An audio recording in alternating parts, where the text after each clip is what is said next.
आज 22 मई 2021। आज बाप दादा के महावाक्य हैं, मीठे बच्चे अपना सब कुछ ईश्वरीय सेवा में सफल कर भविष्य बना लो। क्यों सफल कैसे करना है? इस ज्ञान यज्ञ में बाबा के बच्चे बढ़ाने के लिए जितना पैसा है वो लगा दो। पैसा काफ़ी है, सेंटर खोल दो। थोड़ा पैसा है, लिटरेचर छपवा के लिटरेचर बांट दो, ठीक है ना। बाकी तन जितना हो सकता है यहाँ लगाओ। मन सोचना है, क्या बाबा ने कहा है वही सोचना है, उससे वाइब्रेशन फैलानी है, ये मन लगाना है। और धन, जितना भी धन है वो यहाँ लगाओ। ये है सफल करना। बाकी कहीं लगाना ये है बर्बाद करना, क्योंकि मौत सिर पर है, अंतिम समय चल रहा है। फिर ना कहना कि बताया नहीं। प्रश्न है, ज्ञान सुनते हुए भी बच्चों में उसकी धारणा क्यों नहीं होती? ज्ञान तो बहुत चलता है, पर मैं उस पर चलूं नहीं होता, धारणा नहीं होती। क्यों? उत्तर है क्योंकि विचार सागर मंथन करना ही नहीं आता। क्योंकि विचार सागर मंथन करना नहीं आता। जो विचार ज्ञान का सागर ने दिया है उसको मंथन करना नहीं आता। उस विचार को उसी विचार पे कंसंट्रेट करके उससे मक्खन निकालूं और वो मक्खन खाऊं कि यही बात बाबा की है, यही मेरे जीवन पे लगती है, यही मेरी कमियां ठीक कर सकती हैं, मुझे इस पर ही चलना है। ये आता नहीं। होता क्या है?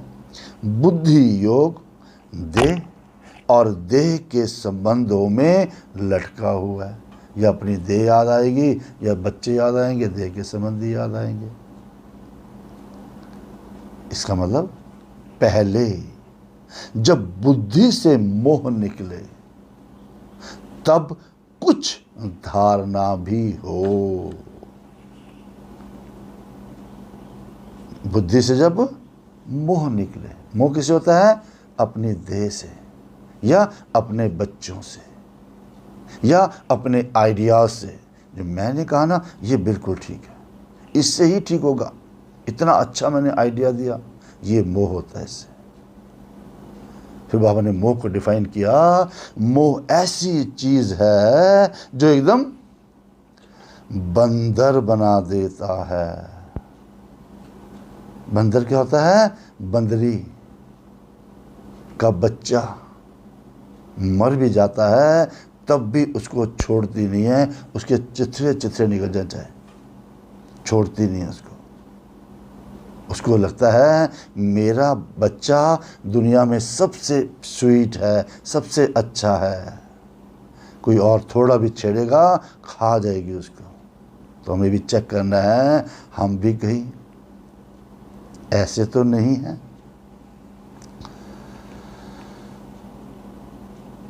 जो एक क्या है? मोह ऐसी चीज है जो एकदम बंदर बना देता है। इसलिए बाप बच्चों को पहला पहला वायदा याद दिलाते हैं। पहला पहला वायदा हमने क्या किया? गीता के 18वें अध्याय में, लास्ट अध्याय में है। ज्ञान समझ आ गया? देह सहित देह के सब संबंधों को भूलो और मुझे याद करो। वो बाबा ने लास्ट अध्याय का मतलब बताया कि याद करो, लास्ट में तुमने यही कहा था। गीत है, भोलेनाथ से निराला कोई और नहीं, बिगड़ी को बनाने वाला कोई और नहीं। तो आज हम समझेंगे बिगड़ी किस किस कारण से और संवरेंगी कैसे कैसे। ठीक है। और आज बाबा ने कुछ बातों को समझाया है, करेक्शन की है, कुछ बातों को पॉइंट आउट किया है। ये बातें भी ऐड करनी है अपने जीवन में और दूसरों को समझाने में। तो कौन कौन सी बातें हैं, कौन कौन सी बातें बिगड़ी को सुधारने वाली है, अभी हम ध्यान से सुनेंगे। बिगड़ी क्यों और संवारनी कैसे है, कौन संवारेगा। ओम शांति। बाप बैठ समझाते हैं। अब बच्चों को ये तो अच्छी तरह मालूम है कि बेहद के बाप को ही कहा जाता है बिगड़ी को बनाने वाला। बेहद का बाप कौन है? शिव बाबा। कृष्ण, जिसको लोग भगवान समझते हैं, आज बाबा साफ साफ कह रहे हैं कृष्ण बिगड़ी को सुधार नहीं सकते। गीता का भगवान कृष्ण नहीं, शिव है। ओपनली बाबा स्टार्ट में बाबा कह रहे, कभी ऐसे नहीं कहते। तो शिव बाबा है रचयिता और श्री कृष्ण है उनकी पहली रचना, स्वीट रचना, स्वीटेस्ट रचना। अब स्वर्ग, हेवनली गॉड फादर कहते हैं स्वर्ग का वर्षा देने वाला स्वर्ग का रचयिता ही हो सकता है। यही भारत की मुख्य बड़े ते बड़ी भूल है। बिगड़ी क्यों? श्री कृष्ण को भगवान समझ लिया।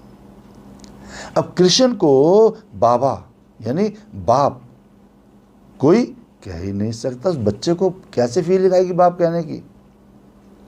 तो वर्षा मिलता ही है बाबा से और भारत की को ही मिला है। तो भारत में ही श्री कृष्ण शहजादा और राधे शहजादी गाई हुई है। महिमा ऊंचते ऊंच एक बाप की है और श्री कृष्ण है ऊंचते ऊंच रचना, विश्व का मालिक।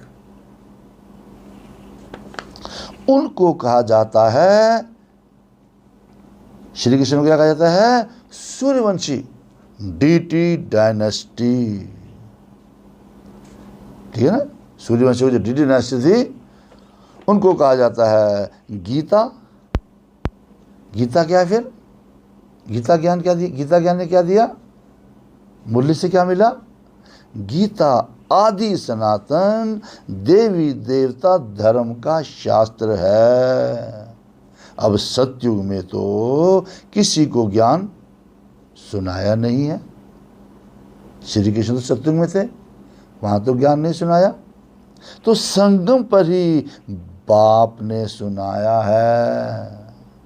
चित्रों में भी पहले यही सिद्ध करना है।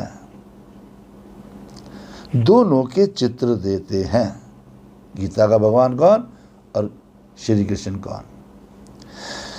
अब गीता का भगवान ये रचयिता है जो पुनर्जन्म रहित है, ना कि श्री कृष्ण रचना। तुम जानते हो शिव बाबा ही हीरे तुल्य बनाते हैं। श्री कृष्ण पहले जो हीरे तुल्य बने, गाया भी जाता है हीरे तुल्य और कौड़ी तुल्य। तो बच्चों की बुद्धि में ये रहना चाहिए कि बाप का फरमान है, ऑर्डर बाय बाबा, कि तुम मुझे याद करो और वर्षे को याद करो। मनमना भव और मध्याजी भव। ये है बेहद का बाप। पारलौकिक बाप। कृष्ण तो है हद का मालिक, इस दुनिया का मालिक, भल विश्व का राजा बनता है। शिव बाबा तो राजा नहीं है ना। गीता की वास्तव में बड़ी महिमा है। भगवद गीता की नहीं, ये गीता की वास्तव में बहुत महिमा है, और साथ साथ भारत की भी महिमा है। भारत की महिमा क्या है? भारत सब धर्म वालों का बड़ा तीर्थ है। सब धर्म वाले भारत में आए थे, यहीं से ज्ञान लेकर के आग बाहर गए थे। गौतम बुद्ध ने जापान में ज्ञान चला, वहाँ पर उनका बुद्धिज्म वहाँ पर है, पर ज्ञान यहीं से लिया, आपके बिहार से लिया था ना, गया से उनको ज्ञान मिला था। महावीर को भी बिहार से ज्ञान मिला था, फिर वो जाके फैलाया बाहर। क्राइस्ट भी भारत में आए थे। प्रॉब्लम कहाँ आई? सिर्फ कृष्ण का नाम डालने के कारण सारा महत्व उड़ गया। काम बाप ने किया, नाम बच्चे का डाल दिया, बच्चा बना उससे।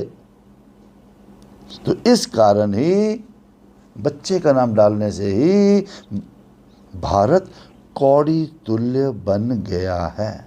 फिर बाबा कहते है तो ड्रामा अनुसार, परंतु सावधान करना होता है। गिर तो गए, अब चढ़ना भी तो है ना।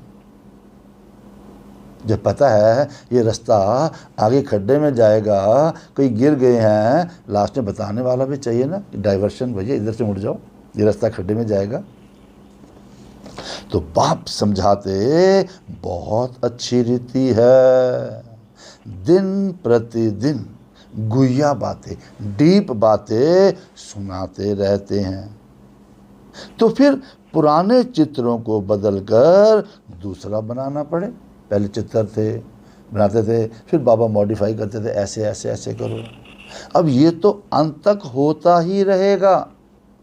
बच्चों को बुद्धि में अच्छी रीति रखना चाहिए।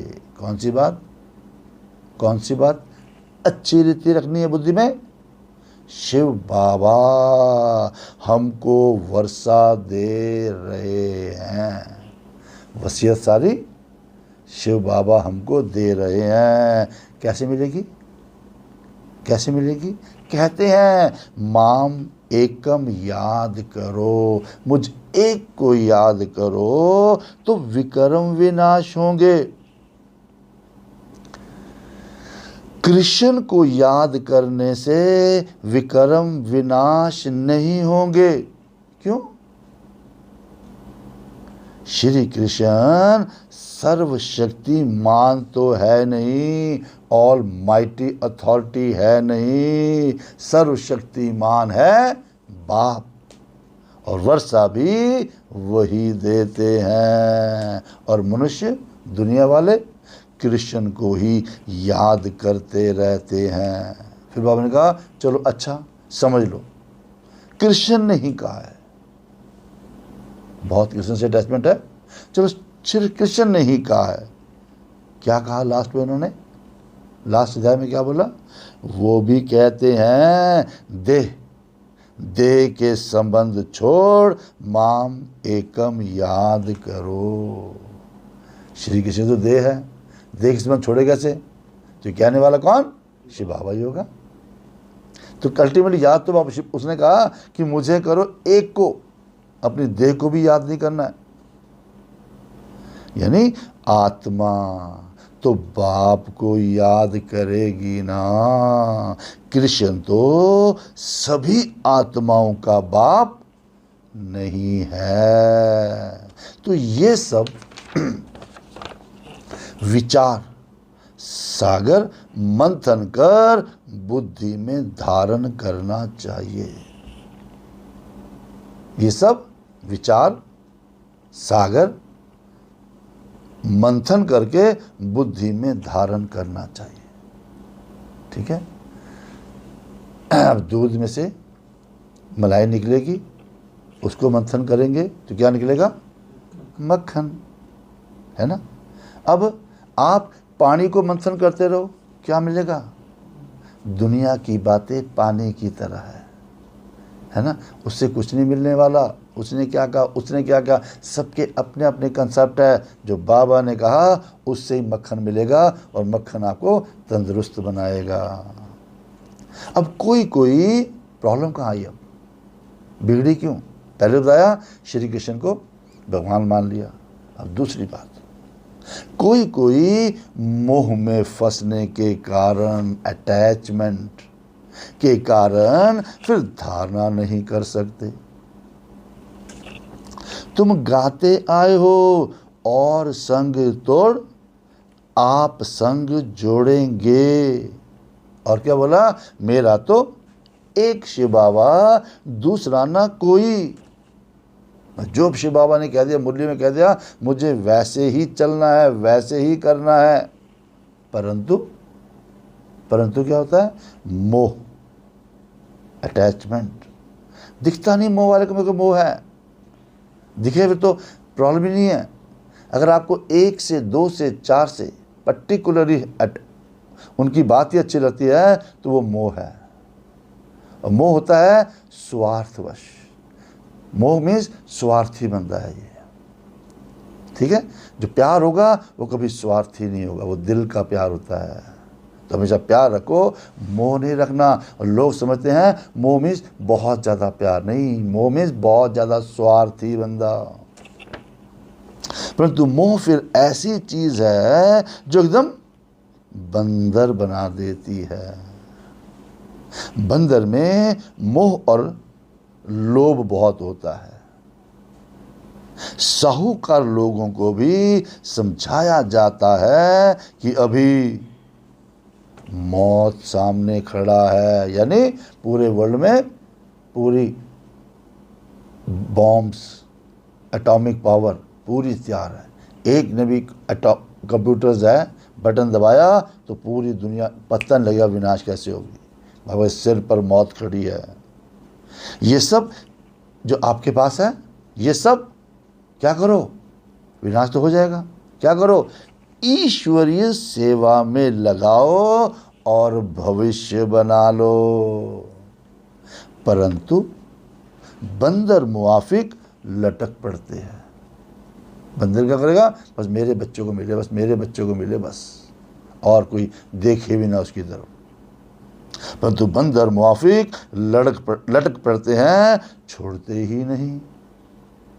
तो बाप कहते हैं जो भी अपने देह सहित देह के संबंध है उनसे बुद्धि योग हटाओ। उनसे बुद्धि फ्री होगी तभी तो बाबा की बात समझ आएगी। और बाप की श्रीमत पर चलो। तुम कहते ही हो ये धन, ये बाल बच्चे आदि सब ईश्वर ने दिया है। बाल बच्चे किसने दिए? आपने कमाल की कोई? उसी ने दिए हैं। अब वो खुद आए हैं, जिसने दिए हैं वो खुद आए हैं और खुद कहते हैं तुम्हारा ये धन दौलत आदि सब खत्म हो जाना है। तुम्हारे सामने धन दौलत बच्चे सब खत्म हो जाना है। कैसे? जो शास्त्रों में लिखा है, किन्हीं की दबी रहेगी धूल में। लोगों ने इतना पैसा है मिट्टी के अंदर दबाया हुआ है, अंडरग्राउंड बनाया हुआ है, पैसे रखे हुए हैं सामने, सोना सब अंडरग्राउंड बनाया हुआ है। बाबा ने कहा किन्हीं की दबी रहेगी धूल में, किन्हीं की राजा खाए, सरकार ले जाएगी। लास्ट में जो पैसा होगा बैंक को खोल देंगे, सारी बैंक लॉकर्स खोल जाएंगे। किसी की चोर लूट ले जाए, चोर लूट लेंगे। कैसे लूटेंगे? बाबा बता रहे हैं अभी। किसी की आग जलाए, आग ही चारों तरफ लग जाएगी, सारा खत्म हो जाएगा। इससे पहले ये सीन सारे आए, अर्थक्वेक आदि होगी, भूचाल आएगा, ये सब खलास हो जाएगा। अब एरोप्लेन गिरते हैं, वह आग आदि लगती है तो पहले अंदर चोर ही घुसते हैं। पहले हुआ था ना, पंजाब के गवर्नर जब जा रहे थे, हिमाचल जा रहे थे, जहाज़ में जा रहे थे, कुल्लू जा रहे थे, रास्ते में एरोप्लेन क्रैश हो गया था, सारा कुछ चला गया था उनका। तो पहले पहले अंदर चोर ही घुसते हैं कि अब हम तो लूट रहे जो है ना। जब तक पुलिस आए तो बाप समझाते हैं, बच्चे अलर्ट कर रहे हैं, ये सारा ख़त्म हो जाना है। इससे पहले समझ जाओ कि बच्चे, देहधारियों से मोह निकालना चाहिए और मोह जीत बनना है। देह अभिमान है सबसे पहला नंबर दुश्मन। देवताएं देही अभिमानी हैं, सोल कॉन्शियस हैं। देह अभिमान आने से ही विकारों में फंसते हैं। देहमान आया, देह दिखी, फिर काम, क्रोध, लोभ, मोह, अहंकार शुरू हो जाता है। तुम आधा कल्प देह अभिमानी रहते ही हो। द्वापर गली में क्या किया? यही किया। अब देही अभिमानी होने की प्रैक्टिस करनी है, ड्रिल करनी है। तो जो भी मनुष्य मात्र है बिल्कुल ही इन बातों को नहीं जानते, ना ही परमात्मा को जानते हैं। आत्मा क्या है, परमात्मा क्या है, आत्मा कितने जन्म लेती है, कैसे पार्ट बजाती है। हम एक्टर्स हैं, हम सिर्फ एक्टिंग करने आए हैं, ये किसी को पता ही नहीं। इसलिए ऑर्फन मीन्स यतीम, निधन के कहा जाता है। माँ बाप जिसके नहीं होते उससे बड़ा गरीब कौन होता है? उसके बन पड़े हैं। वो तो कह देते, दुनिया वाले कहते हैं आत्मा ज्योति में लीन हो जाती है। जिन्होंने शास्त्र बनाया, सन्यासी क्या कहते हैं? आत्मा परमात्मा में लीन हो जाती है। परंतु आत्मा तो अविनाशी है। आत्मा में ही 84 जन्मों का पाठ नूंदा हुआ है। कहते भी हैं आत्मा एक स्टार है, फिर भी समझते नहीं और आत्मा सो परमात्मा कह देते हैं। बाप को बिल्कुल जानते ही नहीं। अरे परमात्मा बाप है, आत्मा कैसे परमात्मा बन सकती है? आत्मा के लिए भी कहते हैं भ्रिकुटी के बीच में चमकता एक अजब सितारा। परमात्मा के लिए तो कुछ बताते नहीं हैं। उनको कहा ही जाता है परम आत्मा, यानी परमात्मा। वो भी परम धाम में रहते हैं, वो भी बिंदी है।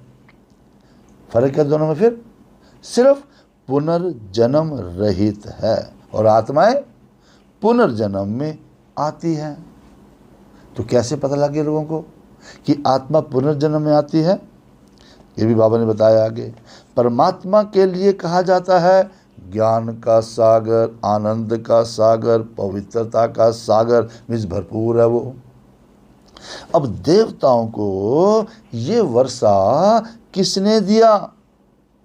बाप ने। कौन सा वर्षा? सर्वगुण संपन्न, 16 कला संपूर्ण निर्विकारी। इन देवताओं जैसा अभी कोई है ही नहीं। तो उन्हों को ये वर्षा कैसे मिला, ये कोई को पता ही नहीं। इतनी देवताओं की मूर्ति हैं, लोग ज़्यादा पूजा करते हैं, इतने काबिल कैसे बने, किसने बनाया, किसी को पता ही नहीं। तो बाप ही आकर समझाते हैं। उनको ही कहा जाता है ज्ञान का सागर। और इस समय आकर ज्ञान देते हैं, संगम पर आकर ज्ञान देते हैं। फिर ये ज्ञान प्रायलोप हो जाता है, गुम हो जाता है। फिर होती है भक्ति। शत्रुतेता में ज्ञान होता नहीं, तो आप पर से फिर होती है भक्ति। भक्ति को ज्ञान नहीं कहा जा सकता। शास्त्रों के ज्ञान को बाबा कहते ज्ञान नहीं कहा जा सकता, क्योंकि ज्ञान से तो होती है सदगति। शास्त्र पढ़ते तो तब जब करते करते तो दुर्गति हुई।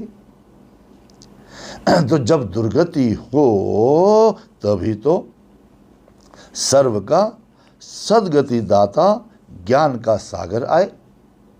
तो बाप ही आकर ज्ञान स्नान कराते हैं, और वो तो पानी का स्नान है, उससे सदगति हो ही नहीं सकती।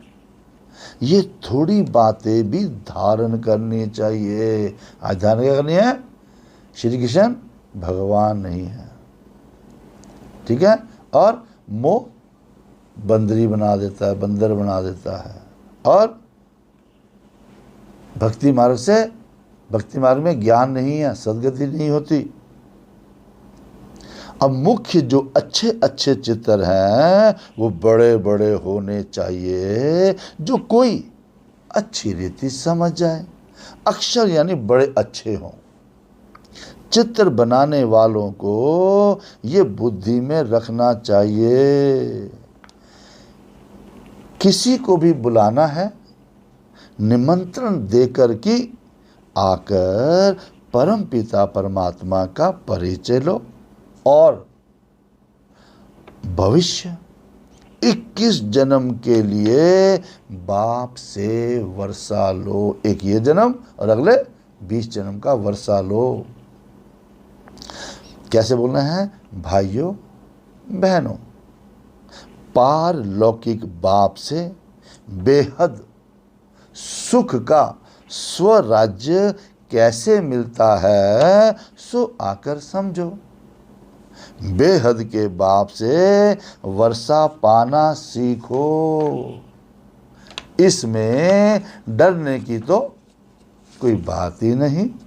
बुलाते रहते हैं, पहले से ही बुलाया, हे पतित पावन आओ। बाप भी कहते हैं, पतित बना क्या है? काम महाशत्रु। बाबा भी कहते हैं काम महाशत्रु है। तो पावन दुनिया में जाना है तो पवित्र जरूर बनना है। पावन दुनिया में जाना है तो पवित्र जरूर बनना है। पतित उनको कहा जाता है जो विकारों में जाते हैं, जो विकार से जन्म लेते हैं। अब सत्युग त्रेता में विकार मीन्स विष मीन्स जहर होता नहीं। उनको कहा ही जाता है संपूर्ण निर्विकारी दुनिया। सत्युग क्या है? संपूर्ण निर्विकारी दुनिया, यानी वहां पर विकार है ही नहीं। फिर ये तुम क्यों पूछते हो वहां बच्चे आदि कैसे पैदा होते हैं? लोग पूछते हैं ना, वहां बच्चे कैसे पैदा होंगे? बाबा कहते ज़्यादा तिक करने की जरूरत नहीं है, क्वेश्चन करने की जरूरत नहीं है। तुम पहले निर्विकारी तो बनो, विकारों से मुक्त तो बनो। बच्चा जैसे होना होगा वैसे होगा। अरे वो बाप है, बाप को ज़्यादा फिक्र है कि बच्चों को ज़्यादा फिक्र होना चाहिए? जब बाप तुम्हारा कह रहा है तुम अपने बाप पर विश्वास हो तो किस पे विश्वास करोगे? बच्चा जैसा होना होगा वैसे होगा। तुम ये पूछते ही क्यों हो? तुम बाप को याद करो तो जन्म जन्मांतर जो तुमने आज तक विकर्म किए हैं वो विनाश हो जाएं, क्योंकि ये है ही पाप आत्माओं की दुनिया। सबसे बड़ा पाप क्या है? विकारों में जाना, काम विकार में जाना। तो द्वापर कलयुग में क्या हुआ? ये है ही, बाबा कहते हैं, पाप आत्माओं की दुनिया। और सत्युग है पुण्य आत्माओं की दुनिया। ये अच्छी रीति बुद्धि में बिठाना है। भक्ति का फल क्या कहते हैं? भगवान आकर देते हैं। तो बाप ही सर्व की सद्गति कर स्वर्ग का मालिक बनाते हैं। भक्ति से तो कुछ नहीं मिला, ज्ञान से सब कुछ मिला। तो बाप कहते हैं अब सारी बात समझ आ गई, अब पवित्र बनो और माम एकम याद करो। पवित्र बनो और योगी बनो, मुझे याद करो। ये है, क्या है ये? महामंत्र। मंत्र नहीं है ये, मन मनो मंत्र है ना, ये महामंत्र। योगी बन, पवित्र बनो फिर योगी बनो। मतलब बाप से वर्षा जरूर मिलेगा। बाप कहते हैं तुम मुझे याद करो तो तुम सतो प्रधान बन जाएंगे, सातों गुणों में प्रधान बन जाएंगे। फिर सीढ़ी पर समझाना है, सीढ़ी का चित्र है, उस पर समझाना है। दिन प्रतिदिन हर चीज सुधरती जाती है, इनमें क्लियर करके लिखना है। ब्रह्मा द्वारा स्थापना किसकी? आदि सनातन देवी देवता धर्म की। जब आदि सनातन देवी देवता धर्म था तो उस समय और कोई धर्म नहीं था। तो जो पवित्र बनते हैं वही पवित्र दुनिया में आएंगे। अब जितनी ताकत तुम्हारे में भरती जाएगी, पवित्रता की ताकत योग बल से भरती जाएगी, उतना पहले आएंगे। सतयुग में शुरू में आ जाएंगे। सब इकट्ठे तो नहीं आएंगे, ये भी जानते हो। सतयुग त्रेता में देवी देवताएं बहुत थोड़े होते हैं, बाद में वृद्धि को पाते हैं। प्रजा में तो ढेर होंगे, समझाने वाले भी बड़े अच्छे चाहिए। बोलो बेहद के बाप से आकर के वर्षा लो। हद के बाप के पास जो था दे दिया, अब बेहद के बाप से वर्षा लो। जिसको पुकारते हो हे बाबा, हे भगवान, है ना, उन्हीं का वास्तव में नाम ही है शिव। शिव माना कल्याणकारी, ईश्वर व प्रभु भगवान कहने से ये नहीं समझते कि वो बाप है, उनसे वर्षा मिलना है। हाँ, शिव बाबा, शिव बाप है ना, शिव बाबा कहने से ही वर्षा याद आता है। उनको कहते हैं, फिर अगली बात, उनको कहते हैं शिव परमात्माए नमे। शिव परमात्माए नमा। परमात्मा का नाम तो बताओ। फिर क्या कहते हैं? वो नाम रूप से न्यारा है। अब नाम रूप से न्यारा कोई नहीं है, उनको तो नाम है शिव। तो सिर्फ शिवाय नमा कहते ना, शिवाय नमा। बाबा कहते आज बाबा ने इसमें भी करेक्शन कराई, सिर्फ शिवाय नमा भी नहीं कहना है, शिव परमात्माए नमा।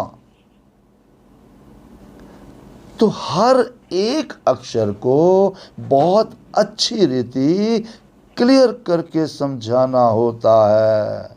शिवाय नमा कहने से भी बाप का मज़ा नहीं आता। शिव कोई भगवान होगा, शिव परमात्मा कहते हैं। अच्छा, शिव परमात्मा की बात है, क्योंकि मनुष्यों ने तो सभी नाम अपने ऊपर रख दिए हैं, है ना। लोगों ने जाते हैं क्या नाम है जिनका? लक्ष्मी जी नाम है। अच्छा, लक्ष्मी है, किसी का नाम लक्ष्मी नारायण, है ना।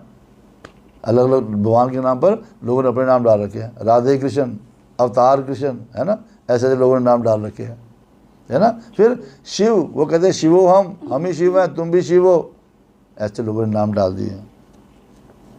तुम जानते हो मनुष्य को कभी भगवान नहीं कहा जाता।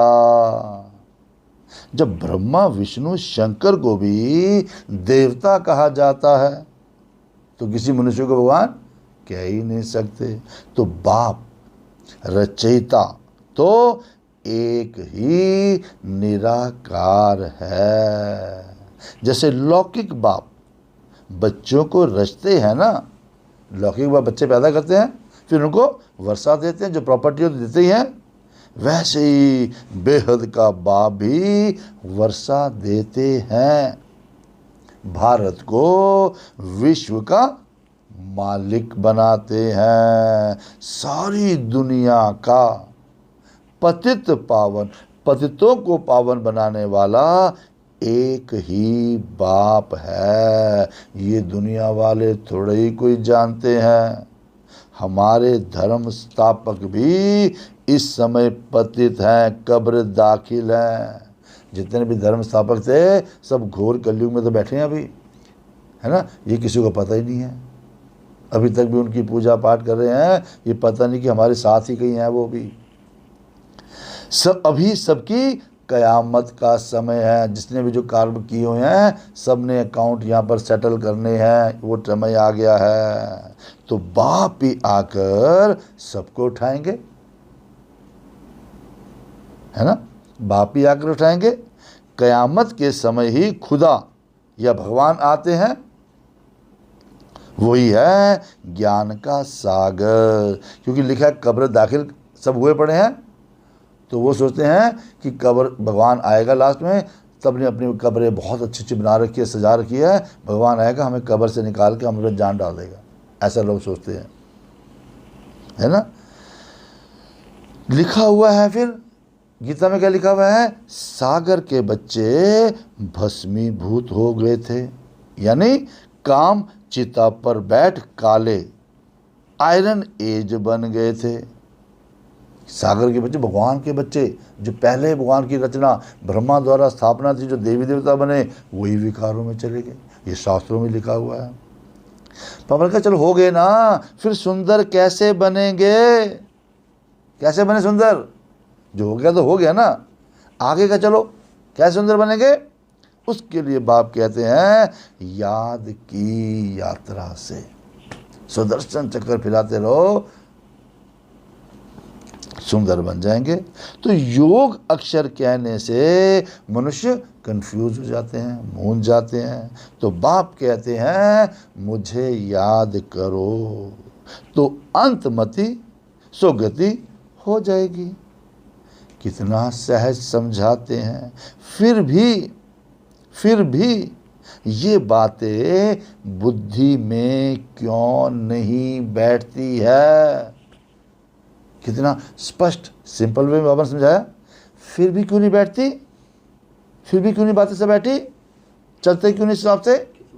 देह अभिमान बहुत है, देह अभिमान बहुत है, इसीलिए धारणा नहीं होती है। बाबा बड़ी अच्छी युक्ति बताते हैं। बेहद के बाप ने जिसको याद करते हैं उसने क्या आकर किया, क्या आकर किया भगवान ने, बाप ने हमारे भारत को स्वर्ग बनाया था। हद का वर्षा तो, लिमिटेड वर्षा तो जन्म जन्मांतर लेते आए। हर जन्म में लौकिक बाप था, जो था उसे लेते आए। अब बेहद के बाप से वो भी 21 जन्म के लिए बेहद का वर्षा लो, अनलिमिटेड खुशहाली लो, वर्षा लो। सत्युग त्रेता में देवताएं राज्य करते थे। बाबा ने इस समय ऐसा वर्षा दिया, हम देवता बन गए तो राज्य करते थे। पहले सूर्यवंशी फुल कंप्लीट सूर्य की तरह, फिर चंद्रवंशी, फिर वैश्यवंशी, फिर शूद्रवंशी, सो सूर्यवंशी, सो चंद्रवंशी, चंद्रवंशी, सो वैश्यवंशी। बाबा ने कहा 100 अक्षर डालने से सिद्ध होता है कि वही पुनर्जन्म लेते हैं और वही वर्णों में आते हैं। देखो सोच, और लोगों ने कहा था आत्मा सो परमात्मा, आत्मा सो परमात्मा नहीं बनती। आत्मा पहले सूर्यवंशी थी, फिर चंद्रवंशी बनी, वही फिर वैश्यवंशी बने, वही फिर शूद्रवंशी बने, वही फिर अब ब्राह्मण वंशी बनते हैं, जो फिर देवता वंशी बनेंगे। ये चक्कर लोगों को समझाओ बाबा कहते। तो बाप समझाते तो सबको हैं, तुम सम्मुख बैठे हो तो खुश होते हो, सामने सुनने से ज़्यादा खुशी होती है। अब कोई कोई की तकदीर में नहीं है तो तकदीर ही माड़ी है, तो सुनते भी हैं, सर्विस करते नहीं हैं। अरे तुम अच्छे बने हो, दूसरों को तो बनाओ अच्छा, कम से कम नहीं ज्ञान सुना सकते हो तो कम से कम लेके तो आओ आपको बाबा का परिचय दिलाएं, आपको ज्ञान सुनाएं। हम क्या करते हैं, आपको सुनाएं। सर्विस करेंगे तभी तो नाम होगा। कहेंगे बाबा की बच्चियां इतनी कितनी होशियार है, सभी काम करती हैं, हमको क्यों काम करते बाबा के घर में? देखो मधुबन में कोई तनख्वाह नहीं लेता, ऐसे ही काम करते हैं। डॉक्टरी छोड़ दी, वहाँ फ्री में सेवा कर रहे हैं। बड़े बड़े इंजीनियर्स बना रहे हैं, नौकरी छोड़ के वहाँ बैठे हैं। क्यों? दुनिया में तो पैसे दोगे तभी काम करेंगे, कोई पैसे नहीं ले रहा, अपना तन मन धन उल्टा लगा रहे हैं। क्यों? क्योंकि हमको स्वर्ग की बादशाही का वर्षा देते हैं। ये वखर, ये माल, ये ज्ञान भी देती है। ये चित्तर हैं, जो चित्तर है ना, चित्तर हमारे, ये अंधों के आगे आईना है। इसमें जादू आदि की बात ही नहीं है। फिर बात किसकी है? चढ़ती कला कैसे होती है? इसमें मुख्य बात है, मुख्य बात ही किसकी है? पवित्रता की। कुल मिला के बाबा ने सारा खेल इसमें है पवित्रता की। समझते हैं ये अंतिम जन्म है। द्वापर कलयुग में अपवित्र बनते रहे, ये अंतिम जन्म है। अभी स्वर्ग में चलना है तो पवित्र जरूर बनना है, क्योंकि विनाश अब सामने खड़ा है। इसलिए पावन जरूर बनना पड़े। और पावन बनने के लिए, पवित्र बनने के लिए सन्यासी घर बार छोड़ते हैं। और बाप कहते हैं विनाश सामने खड़ा है, घर बार छोड़ने की जरूरत नहीं है। घर बार में रहते मुझे याद करो तो बेड़ा पार हो जाएगा, नहीं तो खुद ही समझ लो क्या होगा। अच्छा मीठे मीठे सिक्क लदे बच्चों प्रति मात पिता बाप दादा का याद प्यार और गुड मॉर्निंग। रूहानी बाप की रूहानी बच्चों को नमस्ते। हम रूहानी बच्चों की रूहानी बाप को नमस्ते। चलो धारणा के लिए मुख्य सार क्या है? आज की सारी मुरली का मुख्य सार दोबारा सुनेंगे। पहला, विनाश के पहले, इससे पहले कि विनाश हो जाए क्या करें? अपना सब कुछ सफल करना है। तन मन धन जन, जो रिश्ते नाते भी हैं सबको बाबा का बना दो, जो है सफल कर लो। क्योंकि ये है कयामत का समय। जो पिछले जन्म में जो किया है सब कार्मिक अकाउंट सामने आएंगे। अब कोई बच्चा बना, वो बच्चा आपका कर्मों का रिश्ता है। पिछले जन्म में आपने कर्जा लिया होगा उससे और आपने स्टेज छोड़ दिया, अब वो बच्चा आपका बेटा बन के आया, बड़े प्यार से लेगा, है ना। अटैचमेंट ऐसी हो जाएगी, प्यार से सब कुछ तन मन धन दे दोगे उसके लिए। वो कर्मों का बच्चा है, कार्मिक अकाउंट का बच्चा है। इसलिए पावन जरूर बनना है। पहली कंडीशन क्या? आज कार्मिक अकाउंट है, इम्प्योरिटी नहीं जानी चाहिए, नया हिसाब बन जाएगा। फिर फिर कलयुग में रह जाएंगे, इसलिए पावन ज़रूर बनना है। दूसरा, देहधारियों से मोह निकाल, मोह जीत बनना है। मोह की बंदरी नहीं बनना, मोह जीत बनना है। देह अभिमान जो पहला नंबर दुश्मन है, उस पर विजय पानी है।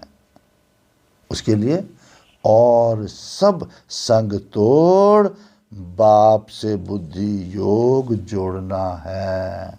वो देह के संबंध है, मैं देह नहीं हूँ, मैं आत्मा हूँ। मेरा एक संबंध अविनाशी हूँ, अविनाशी सर्जन से, अविनाशी पिता से मेरा संबंध है। बस वही याद आना चाहिए, उसी से चढ़ती कला होगी। कैसे होगा? वरदान, मनन शक्ति द्वारा शक्तिशाली बन, विघ्नों के फोर्स को समाप्त करने वाले सर्व आकर्षण मुक्त भव। जो मीठे बच्चे में क्या था? मीठे बच्चे में बाप ने क्या बताया था? वो शुरू में बताया था ना, वो प्रश्न उत्तर में बताया था कि विचार सागर मंथन करो। उसी को बाबा ने वरदान में लिया कि मनन शक्ति क्या है? विचार सागर मंथन करना।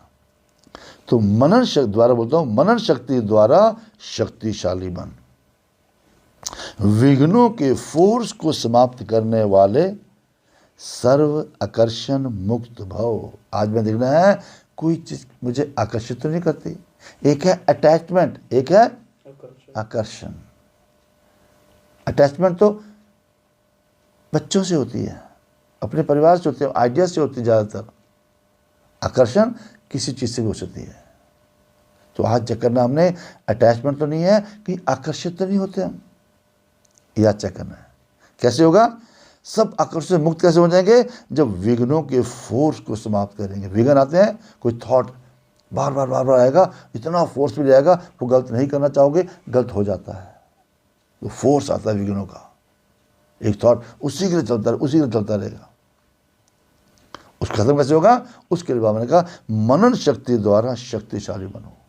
माना जो बाबा ने पॉइंट कहा है उसके बारे में विचार लो, वही सोचना मैंने, क्योंकि बाबा के जो बोल है वो पॉजिटिव हैं। पॉजिटिव विचार बड़ी स्लो चलते हैं, नेगेटिव वेस्ट विचार बड़ी फास्ट चलते हैं, फोर्स में चलते हैं वो। ठीक है? तो जो बाबा ने क्या बारा उसके बारे में फोकसिंग करनी है, उससे आत्मा का भोजन है ना, वो बुद्धि को मिलेगा। बुद्धि पावरफुल हो जाएगी, बुद्धि पावरफुल हो जाएगी, तब एक्सेप्टेंस बुद्धि वही करेगी जो बाबा ने कहा है। फिर सारी जो दुनिया के आकर्षण है उससे मुक्त हो जाएंगे। इसमें बाबा ने बताया वर्तमान समय मनन शक्ति द्वारा आत्मा में सर्व शक्तियां भरने की आवश्यकता है। जितना मंथन करोगे उतनी शक्तियां भरेगी। इसके लिए अंतर्मुखी बन। अंदर मैं कौन हूं? आत्मा। आत्मा के गुण देखो। इसके लिए अंतर्मुखी बन, हर पॉइंट पर मनन करो तो मक्खन निकलेगा। मैं आत्मा हूं, मुझे चाहिए क्या? ये तो शरीर की चीजें हैं, मुझे आत्मा हूं, मुझे चाहिए क्या? एक एक गुण पे वर्णन करो तो मक्खन निकलेगा और शक्तिशाली बन जाएंगे। ऐसी शक्तिशाली आत्माएं अति इंद्रिय सुख की प्राप्ति का अनुभव करती है। उन्हें अल्पकाल की कोई भी वस्तु अपनी तरफ आकर्षित कर ही नहीं सकती। वो इंद्रियों का सुख नहीं, दैहिक सुख के लिए नहीं पीछे भागेंगी, वो अति इंद्रिय सुख जो बाबा से मिलता है उसका मजा लेंगी। और उनकी मगन अवस्था, मतलब कि ऐसा लगेगा जो बाबा से मजा ले रहे हैं उसमें लीन ही हो जाएंगे, जैसे कि उसे कहते हैं मगन अवस्था। कुछ दिखे ही ना और बाबा ने क्या कहा वही दिखे। उनकी मगन अवस्था द्वारा जो रूहानियत की शक्तिशाली स्थिति बनती है, जब उसी मगन हो जाओगे वैसी वाइब्रेशन फैलेगी, वैसा वायुमंडल बन जाएगा, वैसी आपकी स्थिति बन जाएगी। उससे विघ्नों का फोर्स समाप्त हो जाता है। जब एक में ही बाबा से क्या मिल रहा है, बाबा ही सब कुछ है, मैं आत्मा हूँ, मेरा पिता मुझे सब कुछ देने आया है, इसमें जब रहोगे तो देह देह के आकर्षण वाली चीज़ें सब खत्म हो जाएंगी, फोर्स खत्म हो जाएगा। उसके लिए बाबा ने स्लोगन दिया,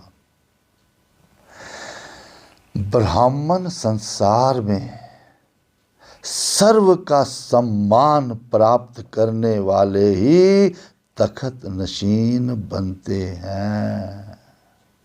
दोबारा बोलता हूँ, ब्राह्मण संसार में सर्व का सम्मान प्राप्त करने वाले ही तखत नशीन बनते हैं। विश्व का तखत चाहिए, विश्व का महाराजन बनना है, कौन बनेगा? जो अभी सब ब्राह्मण जो बाबा के बच्चे बने हैं उनसे सम्मान प्राप्त करेंगे, वो आपकी इज्जत करें। क्योंकि जो ब्राह्मण नहीं है, जो लौकिक में है, वो सब कार्मिक अकाउंट का रिश्ता है, कर्मों का। जब उससे लेन देन पूरी हो जाएगी वो आपको देखेगा नहीं, ना जानेगा ना पहचानेगा, छोड़ देगा। तो ये ब्राह्मणों का रिश्ता जो आगे जाना है, यही काम आएगा। इसलिए ब्राह्मणों आपको इज्जत करे, उनसे आपको सम्मान मिले, तभी विश्व महाराजन बनेंगे। ओम शांति।